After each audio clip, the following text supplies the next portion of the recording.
खबर है, कोरोना महामारी के बाद वियतनाम दुनिया का नया मैन्युफैक्चरिंग हब बनता जा रहा है और इस वजह से वो चीन के लिए विलेन बन गया है, जबकि कोरोना से पहले चीन को दुनिया का कारखाना कहा जाता था। लेकिन चीन के कारोबारी रवैये और कोरोना महामारी की वजह से अब वियतनाम उसका कंपेटिटर या यूं कहें कि चीन का प्रतिद्वंद्वी बनकर उभर रहा है। कोरोना महामारी से पहले चीन जिस तेजी से आगे बढ़ रहा था, उसी के नक्शे कदम पर वियतनाम चल पड़ा है।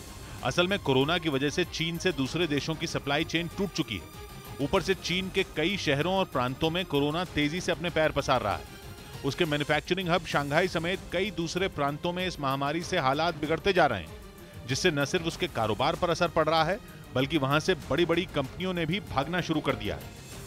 क्योंकि कंपनियों को यह डर सता रहा है कि कोरोना की वजह से अगर कुछ और महीनों तक चीन में उनका कारोबार ठप रहा तो उनके लिए बड़ी मुसीबत खड़ी हो जाएगी। इसलिए कई बड़ी कंपनियों ने चीन के विकल्प की तलाश शुरू कर दी और यह तलाश जाकर खत्म हुई वियतनाम पर। जो कंपनियां चीन से जा चुकी हैं, वो विकल्प के तौर पर वियतनाम में अपनी संभावनाएं देख रही हैं। मतलब ये कि चीन के बाद अब वियतनाम अचानक दुनिया का कारखाना बनकर उभर रहा है और इसके पीछे कई वजह हैं। असल में वियतनाम की सामरिक स्थिति यानी स्ट्रेटेजिक लोकेशन ही ऐसी है कि वो दुनिया के प्रमुख समुद्री व्यापार मार्ग में पड़ता है। इस लोकेशन की वजह से उसकी अहमियत बढ़ जाती है और इसी वजह से बड़ी बड़ी कंपनियों की नजर उस पर टिक गई है। इसके अलावा वहां जमीन खरीदना भी कंपनियों के लिए आसान है। ऊपर से वहां मजदूर सस्ते हैं।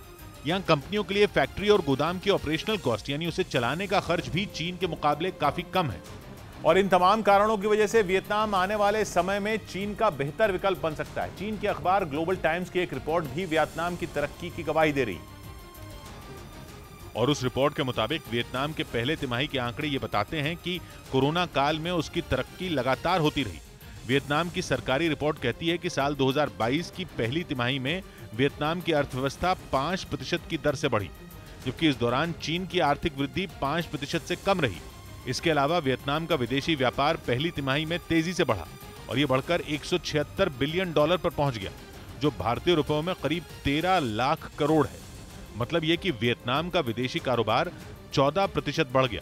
इस दौरान चीन का विदेशी व्यापार सिर्फ 10% की दर से ही बढ़ा। इसी वजह से कई विदेशी कंपनियां वियतनाम में अपना पैसा लगा रही हैं और वहां तेजी से अपना कारोबार बढ़ाने में जुटी हैं।